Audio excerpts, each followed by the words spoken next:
Welcome to Lesson 14 in the FL Studio tutorial series. This lesson continues our set of lessons concerning adding and managing content in FL Studio. In this lesson, we're going to focus on how to use the powerful FPC plugin that comes preloaded in FL Studio. FPC is a high-end sampler that, although mostly used for drums, can be used to control any audio loops or samples in an MPC style fashion. The FPC layout features two banks of 16 pads mapped over a 4x4 grid for a total of 32 programmable pads. These pads can be loaded with different samples and can support multiple velocities. This layout is consistent with most MPC style drum pad controllers, making the pads easy to trigger externally. If you choose to trigger and program the pads within the software, you'll have to use the piano roll. Choose a preloaded kit to begin working with by going to the drop-down menu here and choose Presets, or right-click these arrows and choose a preset kit. Let's first explore how to program the drums using the piano roll.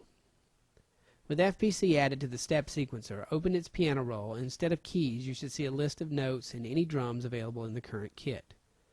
You'll program the drums by adding blocks in the rows beside the name of the drums you want included in your pattern.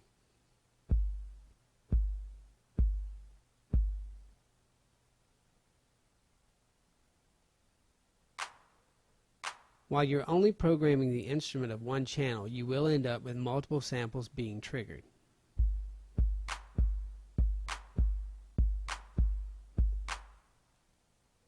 In using FPC with external MIDI controllers, or even your typing keyboard, we may want to designate what pads our external device's keys or pads trigger.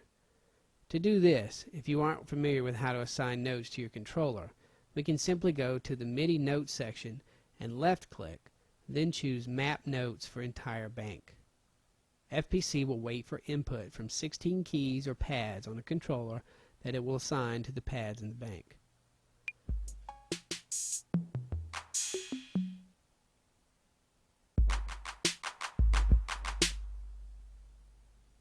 If you do this with the typing keyboard, realize some keys won't send messages. Another option for assigning pads to your controller is to first hit a pad in FPC, then go under the same MIDI note menu, choose Learn, then hit a key or pad on your MIDI controller or typing keyboard.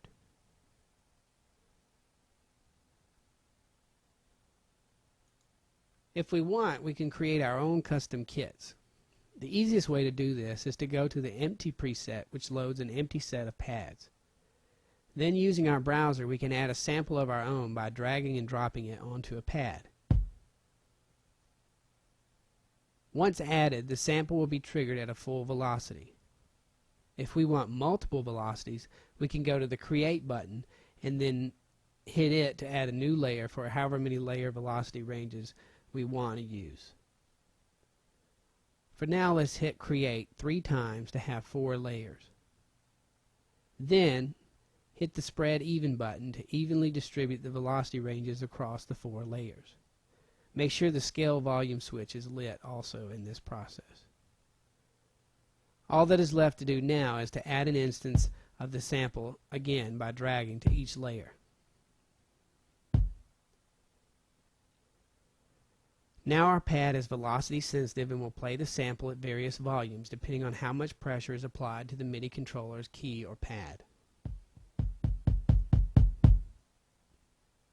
You will also see that there are numerous other options for adjusting the sample on each pad, including some volume envelope and pan envelope controls, plus a reverse feature.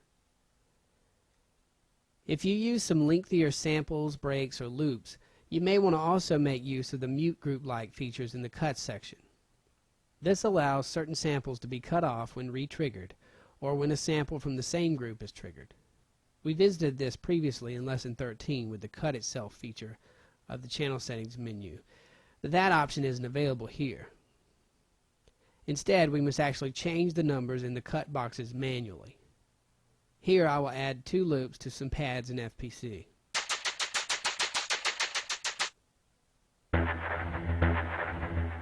Once added, by putting them into different groups, I can make it so that they won't overlap on themselves, but since they're in different groups, they can play at the same time.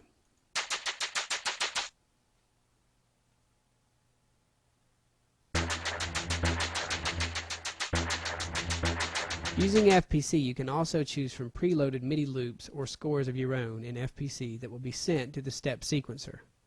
From here, you can go into the piano roll to make any adjustments. In saving your project with the FPC kit included, if you used any samples of your own, you may want to export as a zip loop package like we mentioned doing in the previous lesson, to save the project plus any samples used, therefore ensuring it will open for any FL user as it was intended, as others may not have access to your personal sample collection that our project is dependent upon. Now you should have a thorough understanding of how to use FPC to add and control samples in your patterns and projects. Thus ends our lesson on FPC.